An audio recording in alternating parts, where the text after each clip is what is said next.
नमस्कार दोस्तों, आपका स्वागत है मेरी यूट्यूब चैनल एबी क्लासेस में।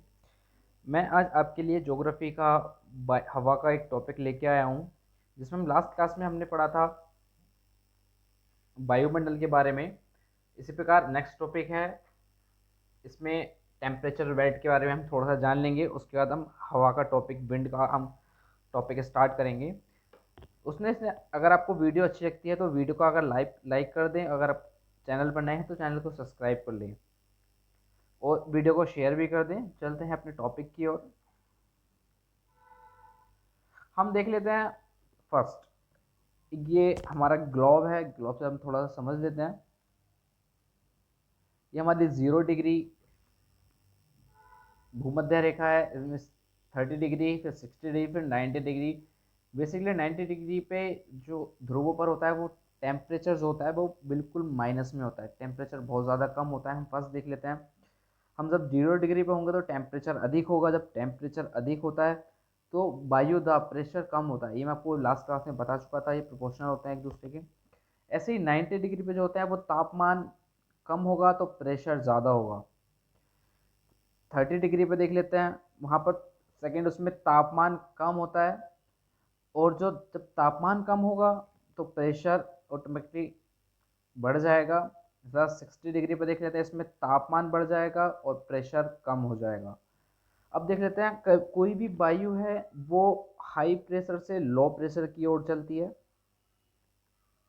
तो इसमें देख लेते हैं 0 डिग्री, जहाँ पर टेम्परेचर ज़्यादा है, टेम्परेचर ज़्यादा होगा तो वायु ऊपर उठेगी, और वायु ऊपर उठने के बाद इधर उधर साइड में जाएगी। और जहाँ पर हाई प्रेशर होगा, हाई प्रेशर से हमेशा लो प्रेशर की ओर वायु चलती है। तो हाई प्रेशर से लो प्रेशर, तो 30 डिग्री पर यहाँ पर टेम्परेचर कम है, वायु और जो वायु दाब है वो अधिक है। तो वायु दाब अधिक होने के कारण जो ये नीचे से हवा खाली हुई है, जो ये गर्म होकर ऊपर गई है, ये यहाँ पर स्थान ग्रहण कर लेगी। इसी प्रकार 60 डिग्री पर ये इधर साइड आ जाएगी। जो ये हमेशा ध्यान रखना है, वायु जो चलती है वो हाई प्रेशर से लो प्रेशर की ओर चलती है। इसी प्रकार 90 डिग्री पर ताप कम होगा तो और प्रेशर ज़्यादा होगा। नेक्स्ट चलते हैं। अब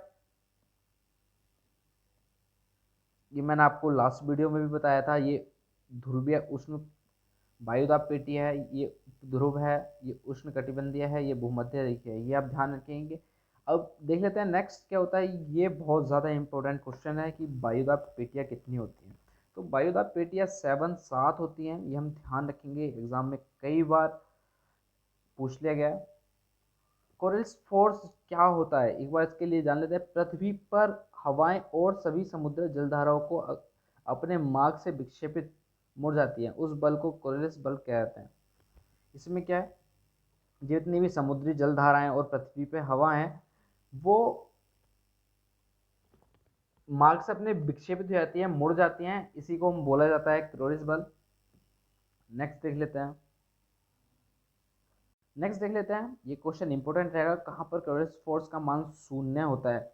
हम ये ग्लोब से देख लेते हैं, यहाँ पर 0 डिग्री या 30 डिग्री या 60 डिग्री, यहाँ 10 डिग्री। अभी हम देख लेते हैं, यहाँ पर मल्टीप्लाई 10 कर लेते हैं एक बार, मतलब डिग्री में। तो यहाँ पर क्या होगा, जो फोर्स होगा, मतलब फोर्स हम 10 रख लेते हैं, 10 न्यूटन रख लेते हैं। तो 0 × 10, क्योंकि भूमध्य रेखा 0 पर होती है, 0 × 10 बराबर 0 हो जाता है। इसी प्रकार हम 30 × 10 करेंगे, 300 हो जाएगा। 60 × 100, 600 हो जाएगा। इस 90 में तो जो सबसे कम होगा वो भूमध्य रेखा पर होगा इसका मान, क्योंकि यहाँ पर 0 होता है। नेक्स्ट कहते हैं, कहाँ पर कोरिल्स फोर्स का मान सबसे अधिक होगा, सबसे कम होगा भूमध्य रेखा पर और सबसे अधिक होगा ध्रुवों पर।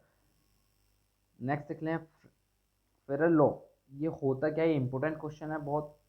फेरल का कहना था कि जितनी भी हवाएं और समुद्री जलधाराएं हैं, अगर वो उत्तरी गोलार्ध में है तो वो दाईं ओर मुड़ेंगी, और दक्षिणी गोलार्ध में है तो बाईं ओर मुड़ेंगी। देख लेते हैं एक बार क्या है।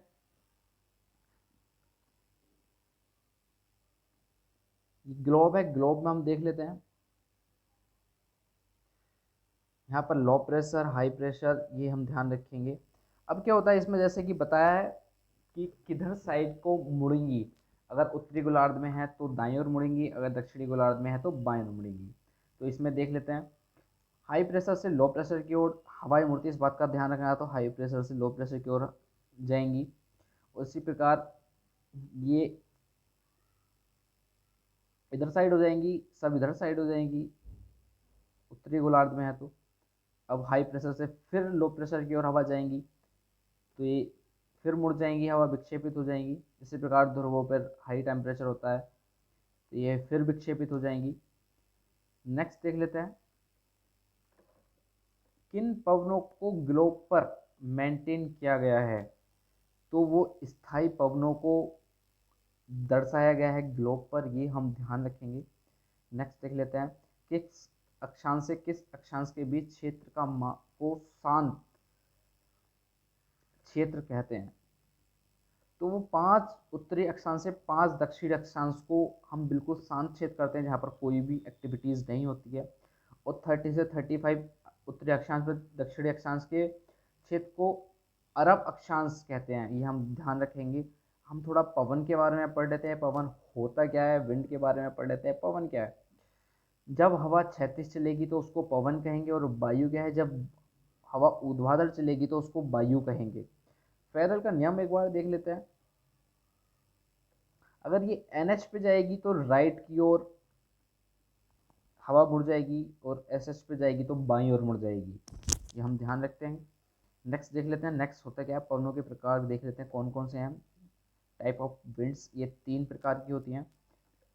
प्रचलित स्थायी भूमंडलीय पवन, इसके बारे में देख लेते हैं। कभी भी अपनी दिशा को चेंज ना करे, हमेशा एक ही दिशा में चलती रहे, उसको प्रचलित स्थायी और भूमंडलीय पवन कहा जाता है। नेक्स्ट देख लेते हैं व्यापारिक पवन, ये इसके प्रचलित पवन के पार्ट हैं।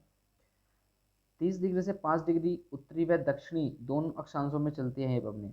यह पवनें पूर्वा प्रकार की पवनें होती हैं, मतलब ईस्ट टू वेस्ट ये पवनें चलती हैं, हम ध्यान रखें। सेकंड देख लेते हैं पछुआ पवन, ये 35 डिग्री से 60 डिग्री उत्तरी व दक्षिणी दोनों अक्षांशों के बीच में चलती हैं।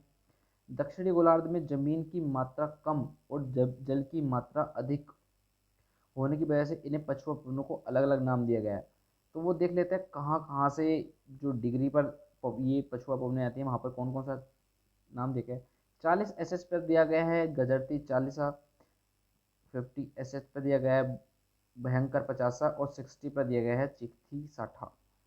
नेक्स्ट देख लेते हैं, गजरने वाली 40 क्या है और ये कहाँ चलती है, ये इंपॉर्टेंट क्वेश्चन है, कई एग्जाम में पूछा गया है। पछुआ पवन है और दक्षिणी गोलार्ध में चलती है, मैंने आपको ये पीछे बताया था। थर्ड देख लेते हैं, ध्रुवीय पवनें क्या होती हैं, ये है ठंडी पवनें होती हैं और ये ध्रुवों पर होती हैं। जो इसकी दशा होती है वो ईस्ट टू वेस्ट होती है, जैसे कि पूर्वा पवन बोलते हैं इसको। नेक्स्ट देख लेते हैं सेकंड, मौसमी पवन होती क्या है, सीजनल विंड क्या होती हैं, इसके बारे में हम थोड़ा सा देख लेते हैं। जो मौसम के अनुसार अपनी दिशा बदल लेती हैं, उनको ही हम मौसमी पवन कहते हैं। आज की वीडियो हम यहीं पे समाप्त करते हैं। अगर आपको वीडियो अच्छी लगी तो वीडियो को लाइक ज़रूर कर देना, चैनल को सब्सक्राइब कर देना अगर आप नए हैं, और वीडियो को शेयर भी कर देना। इसी प्रकार से हम नई नई वीडियो आपके लिए लेकर आते हैं। मैं इसी चैनल पर करंट अफेयर की वीडियो भी अपलोड कर रहा हूँ, तो आप वहाँ पर जाकर विजिट कर सकते हैं। अगर आप चैनल पर नए हैं तो चैनल को सब्सक्राइब कर लें। अगर आप मेरे टेलीग्राम ग्रुप से और इसकी PDF चाहते हैं तो टेलीग्राम ग्रुप पर मैं इसका लिंक डिस्क्रिप्शन बॉक्स में दे दूंगा, आप वहाँ से जाकर जुड़ सकते हैं। चलिए नए एक टॉपिक के साथ फिर मिलते हैं, जब तक के लिए जय हिंद।